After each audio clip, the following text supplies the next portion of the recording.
Welcome to another deep dive. This time, we're going to be looking at how young people develop. Okay. And we're going to be talking about, all the different ways that we can support young people across the different age groups. Right. So whether you're a parent, a family member, a teacher, or even an employer, Yeah. this one's for you. For sure. Now, the source material that we're going to be diving into today Okay. is this really detailed guide that's packed with advice tailored to each specific age group. I like it.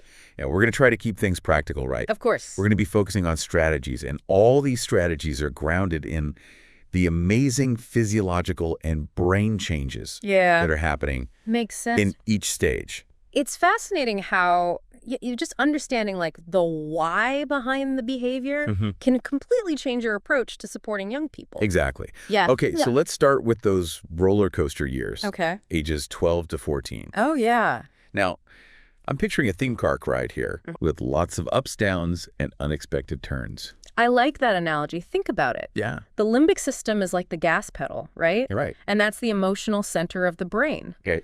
And it's highly active during this period. Oh, wow. Now, the prefrontal cortex, which is responsible for all that reasoning and impulse control, Yeah. it's still under construction. Ah. So it's like those brakes that haven't quite kicked in yet. So is it really all about biology at this point, or are there like external factors that influence this emotional roller coaster? Yeah, while biology plays a huge role, Yeah. the environment definitely contributes too. Right. I mean, just think about it. Social pressures, academic expectations, the constant influence of social media. Oh, totally. They're dealing with all of that while they're still trying to figure out, who they are. Yeah. It's a lot to handle. It is. It makes those classic teenage behaviors. The mood swings, the impulsivity, the desperate need for peer approval. Yeah. It makes a lot more sense when you think about it that way. It does. And it can be incredibly frustrating for everyone involved. Totally. So what can parents and family members do to support their 12 to 14-year-olds through all of this? Well, the guide suggests creating a safe space for them to express their emotions without judgment. That makes sense. It seems kind of counterintuitive, right? Yeah. Like instead of dismissing their feelings, we need to validate them. Right. So instead of saying you're overreacting, it's more like saying, hey, I see you're struggling. Right. And it's okay to feel that way. Yeah. That validation can make a world of difference. And since their prefrontal cortex is still developing, are there specific techniques that can help them kind of for sure manage those big feelings? Absolutely. Yeah. This is where teaching basic coping skills comes in. Yep. Remember we said that prefrontal cortex, the reasoning part of the brain, develops a little slower. Right. So encourage them to pause and count to 10 before reacting. That's good. Because that engages that slower developing part of their brain. Interesting. Deep breathing exercises. Yeah. Even journaling can help them process those emotions in a healthier way. It's like you're giving them practical tools. Exactly. To manage that roller coaster. Totally. Not just expecting them to sit still and enjoy the ride. Yeah. And while it's tempting to want to control every aspect of their lives, this is the time to start fostering their independence a little bit. Okay. The guide suggests allowing them to make some age-appropriate decisions, like choosing their clothes or decorating their room. So it's about giving them autonomy within a structured environment. Exactly. Think of it like this. You're the architect. Okay. You're providing the blueprints for a safe and stable house, but they get to choose the paint colors and furniture. Ah, I like that. That's a great analogy. That balance of structure and freedom? It's essential. Okay, cool. What about teachers? Yeah. They're facing a lot of similar challenges in the classroom. Right. Difficulty focusing emotional sensitivity. Yeah. And those ever-present peer pressures. Totally. How can they support this age group? That's a good question.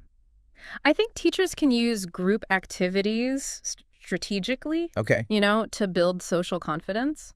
Instead of dreading group projects, think of them as opportunities for collaboration and communication. Yeah. When they're giving feedback, I think it's important to focus on effort and progress rather than just the outcomes. So instead of just grading the final product, it's about acknowledging the steps it took to get there.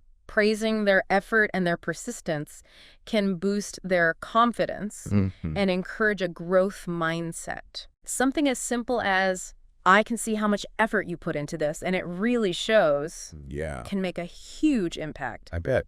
And those mindfulness moments that we talked about, yes. Like short breathing exercises before test, could be really beneficial too. Absolutely. In managing those pre-test jitters, the emotional ups and downs. For sure. Creating a calm and supportive learning environment can help them focus, feel more confident in their abilities.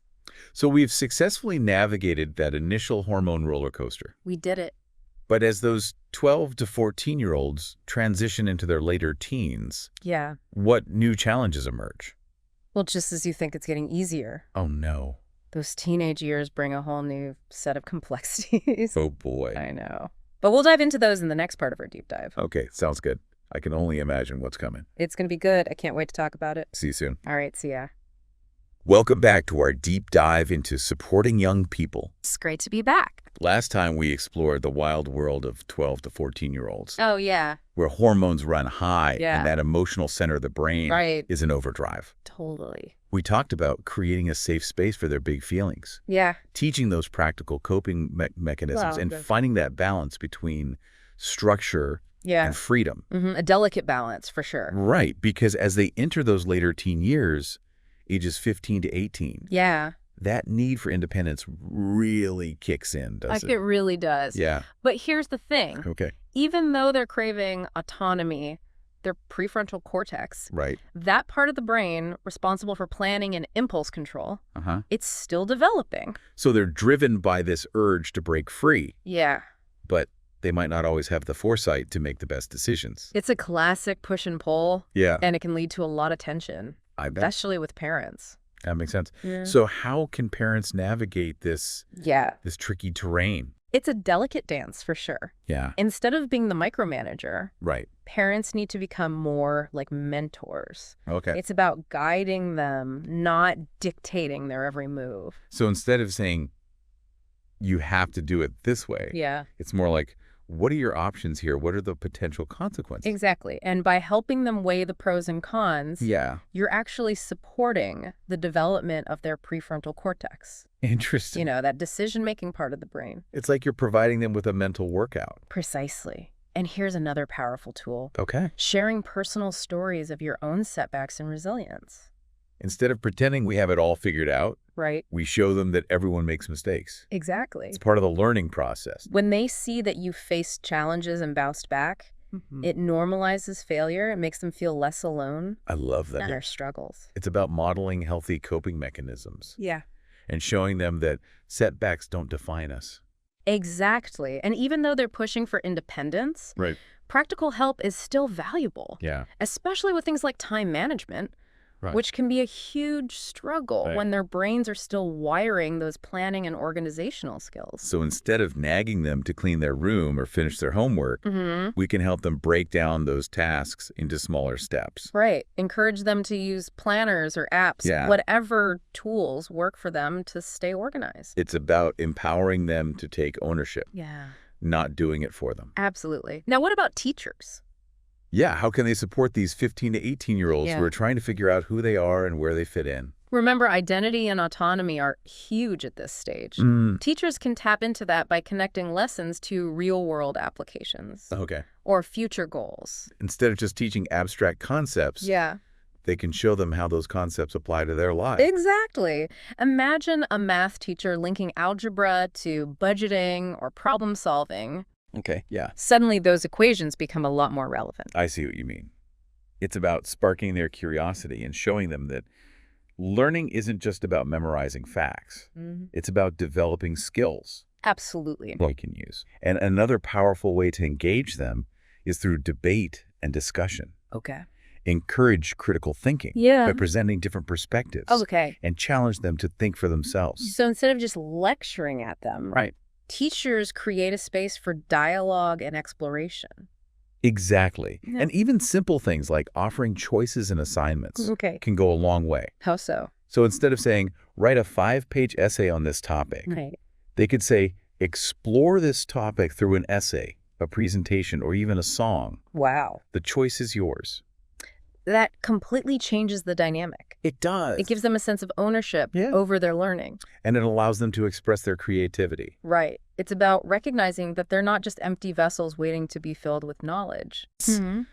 They're active participants in the learning process. And they thrive when we respect their individuality and their growing need for autonomy. So we've tackled those tumultuous early teen years. We have. And navigated the complex terrain of the later teens. Yes, we have. But as these young people step into adulthood, the stakes get even higher. Right? Absolutely. Because those late teens and early 20s are a time of major transitions. College, work, serious relationships. It's exciting and terrifying all at the same time. You said it. And even though they're legally adults, their brains are still developing. Especially that prefrontal cortex, responsible for making those big life decisions. It's like being handed the keys to a car before you've had all your driving lessons. There's bound to be some bumps along the way. So how can we best support them? During this crucial phase? That's a great question. Those 18 to 21-year-olds, as they launch into adulthood. Well, first and foremost, we have to recognize that they're no longer children. They need space to make their own choices, even if those choices lead to mistakes. It's so tempting to want to swoop in and rescue them. I know. But that can actually hinder their growth. Exactly. Remember that gradual release of control we talked about earlier? Well, now's the time to loosen the reins even further. So instead of offering unsolicited advice or trying to fix their problems, we can shift to a more supportive role. Exactly. Instead of saying, here's what you should do, try asking, what solutions are you considering? This shows them that you respect their ability to think for themselves while still being there to offer guidance if needed. It's subtle but powerful. It is. It's about being a sounding board, not a dictator. And remember those open-ended questions we talked about? They're even more crucial now. Instead of jumping in with solutions, try asking, what have you learned from this experience? Or what are your next steps? Those questions encourage self-reflection and problem solving, which are so essential for navigating the complexities of adulthood. Exactly. It's about empowering them to find their own solutions, even if it means making a few mistakes along the way. And even though they're striving for independence, they still need that reassurance that their support system is there. Absolutely. They might not ask for help directly, but knowing that you're there to listen without judgment can make a world of difference. It's about creating that safe space for them to vent, process their emotions, and figure things out at their own pace. And for those of us interacting with them in like educational or professional settings, it's important to recognize that they're still figuring out their place in the world. They're transitioning from students to professionals. Which can be daunting. Exactly. Clear communication about expectations is crucial. They need to know what's expected of them. Both in terms of performance and professional behavior. Makes sense. And feedback should focus on growth areas and strengths rather than just pointing out their flaws. It's about helping them develop their skills and confidence, not tearing them down. Exactly. And those mentorship programs we talked about can be incredibly beneficial. Oh, yeah? How so? At this stage, having a more experienced professional to guide them through the often unwritten rules of the workplace can be invaluable. It's like having a roadmap. For navigating that new terrain. Exactly. And those mentors can also provide valuable insights into different career paths, helping them explore their options and make informed decisions about their future. It's amazing how those simple principles of communication and support can have such a profound impact on the young person's journey into adulthood. It's about meeting them where they are, respecting their evolving needs, and providing the guidance and encouragement they need to thrive. So we've covered those crucial years from 18 to 21. Yeah. But the journey of development doesn't end there, does it? Not at all. In the next part of our deep dive, we'll explore the challenges and opportunities of those later 20s. As these young adults fully embrace the responsibilities and complexities of adulthood. Welcome back to our deep dive. We've made it to the final part. I know, it's gone by so fast. It really has.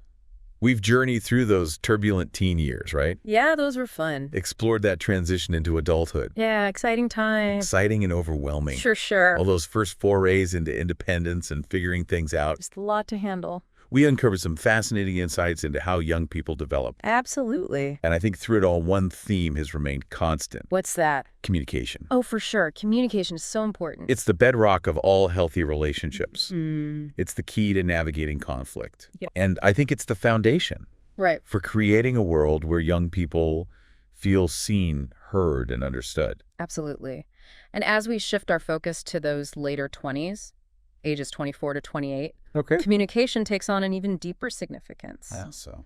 Well, these young adults, they're juggling so much, establishing their careers, navigating serious relationships. Right. Maybe even starting families of their own. That's a lot. It's a period of intense growth and responsibility. And it can be incredibly isolating, too. Yeah. Because they're facing those adulting challenges head on. Right. Often feeling like they have to figure everything out I know. on their own. The guide highlights how crucial it is for family and friends to be that steady presence. Yeah. They might not be asking for advice as directly as they did in their teens, but they still need that reassurance that their support system is there. So it's less about giving unsolicited advice. Yeah. More about creating a space where they feel comfortable reaching out. Exactly. And when they do open up, active listening is key. Yeah, what does that look like? It's about putting down our phones, making eye contact, truly hearing what they're saying, right? Even if we don't agree with it. It's about showing them that we value their experiences and their perspectives, even if they're different from our own. Exactly. And this applies to employers as well. Oh, interesting. Okay. Creating a work environment that values open communication, feedback, collaboration, that can make a huge difference in employee well-being and productivity. I bet.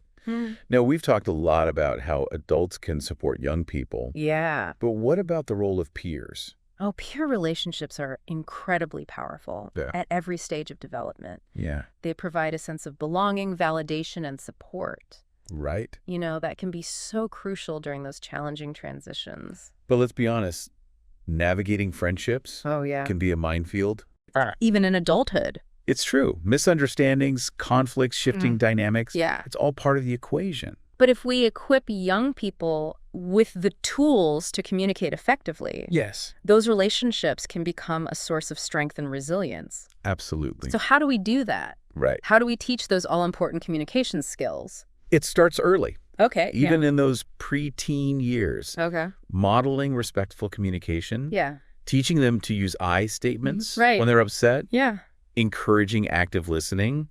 These are skills that will serve them well throughout their lives. It seems like so much of it comes down to leading by example. Absolutely. Yeah.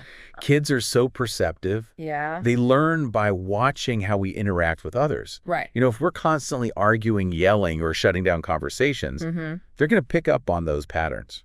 Right. But if we demonstrate empathy, respect, a willingness to compromise, they're more likely to adopt those behaviors themselves. And as they get older, we can introduce more nuanced communication skills. Okay, like what?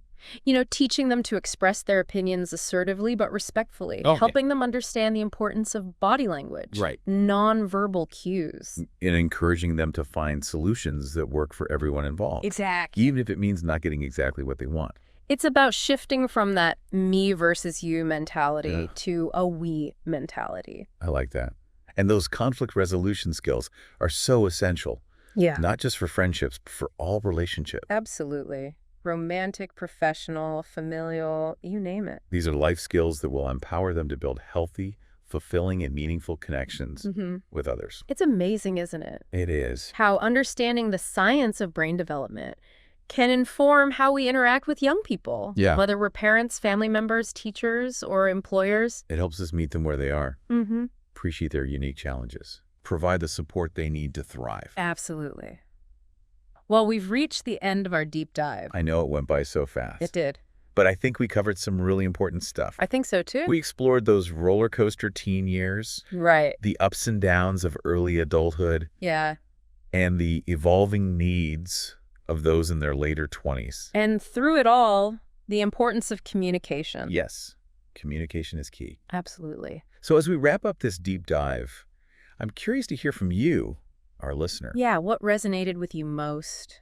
What are your own experiences with supporting young people? What challenges have you faced? And what strategies have you found helpful? We encourage you to reflect on these questions. And continue exploring these ideas. Because understanding how young people develop empowers us to create a world where they can flourish. Thanks for joining us. It was a pleasure.